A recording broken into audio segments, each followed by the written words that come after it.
We've now made it to the end of the course, only two more topics to go. Now, both of these have something to do with employment. I really believe that employment law, studying employment law, is something that everyone should do because the fact is we are all going to be employees or employers in the future. There may be some of you who are independently wealthy, but that's unlikely. So we're going to have to experience employment. And so I thought we would begin by giving a little background on the doctrine that underlies employment. This is the legal doctrine that gave rise to the concept of employment law, and that is agency. Agency is a common law doctrine, and it says that one party can act on behalf of another. So agency is a legal relationship where one party, the agent, acts on behalf of another, who we call the principal. And of course, the most common form of agency that you will see is the employer-employee relationship. Business owners and managers depend on agents to carry out the daily operations of a business. Many businesses could not operate without agents, without employees. So in this lecture, we're going to look at the agency relationship and how it's used in business. First of all, let's talk about the creation of the agency relationship. Key aspects of that relationship, starting with consent. In order for an agent-principal relationship to exist, both the principal and the agent must agree to the relationship. There must be an agreement that the agent will act on behalf of the principal, and the principal will allow the agent to act on its behalf. Control. The principal retains the right of control, the right to control the agent's actions within the scope of the agency relationship. Now, control is essential to an agent-principal relationship, in large part because the principal has to have the ability to control the efforts of the agent in order for the agency relationship to exist. And finally, fiduciary duty. This is a heightened duty. This is a duty wherein the agent has a legal obligation to act in the best interest of the principal, meaning the agent must put the principal's interest above their own. If I am an art collector, for instance, but I don't know a lot about art or the value of art, and so I hire an agent. I contract with an agent to go attend an auction and purchase art for me.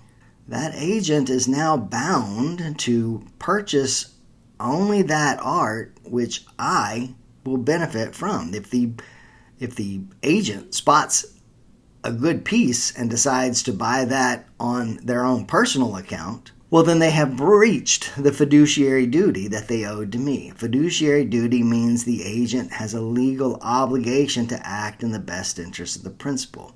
We'll see this fiduciary duty relevant also to corporate officers, boards of directors, in which the directors or the officers owe an obligation to the company which is greater than the obligation they owe to themselves. What makes the agency relationship so important? Well, it's really this fact. Agents have the power to bind their principals to a third party. So agents have this ability to bind their principals to a third party. Now, the principal and the agent have a relationship. So there will be a contractual relationship between the principal and the agent. The agent and the third party have a relationship. Well, because of the legal doctrine of agency, the agent has the power to bind its principal to the third party. Now, to put this in more realistic terms, think of an employer-employee situation. Again, employer is always the principal. The employee is always the agent. So, say I walk into the Gap and I want to buy a pair of blue jeans, and I meet with the salesperson and I select a pair of jeans and I take the jeans to the counter and I give to the salesperson $30 and in return they hand me the jeans. The agent, the employee, and I have a relationship. The agent, the employee, and the employer have a relationship. But by acting on behalf of the employer, the employee has created a relationship between myself and the gap, the employer. So that if the jeans don't work out or are faulty, it is the gap that owes the money back, not the agent themselves, not the employee who sold it to me. Similarly, I could not get a call from the Gap the next day to say, look, you gave money for those jeans, but you didn't give it to the Gap, you gave it to the person at the counter. Well, again, that is not correct because now the Gap is bound by the acts of their agent. Let's talk a little bit about business and the agency relationship. It's very important in business, in large part because it permits increased efficiency. Companies can delegate tasks and responsibilities to agents and allow them to focus on their core business functions. Agents can allow for expansion. Agents can represent the principal in different geographic locations or markets and thereby facilitate growth and expansion. And of course, expertise. Principals can leverage the specialized skills and knowledge of agents to achieve their business objectives.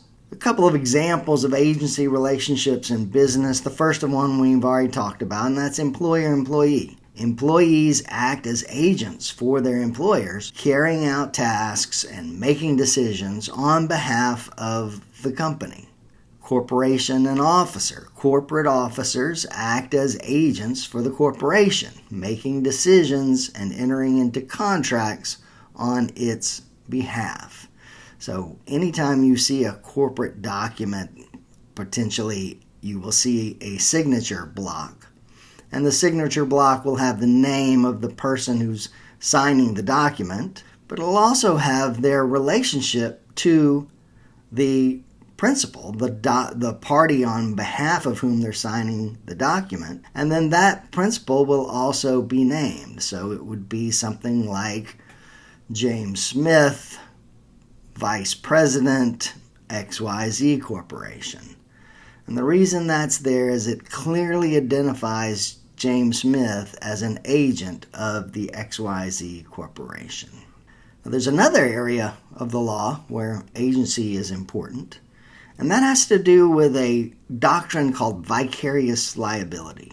Vicarious liability refers to when the liability of an agent is passed through to the principal. Because agency law holds that a principal should be held responsible for the acts of their agent when those actions are taken on behalf of the principal.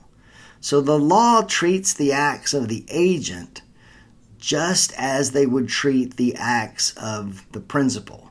As long as the agent is acting within the scope of their agency relationship, then they are essentially binding the principal to any acts they take. And a principal can be held vicariously liable, meaning the liability of the agent will pass through to the principal.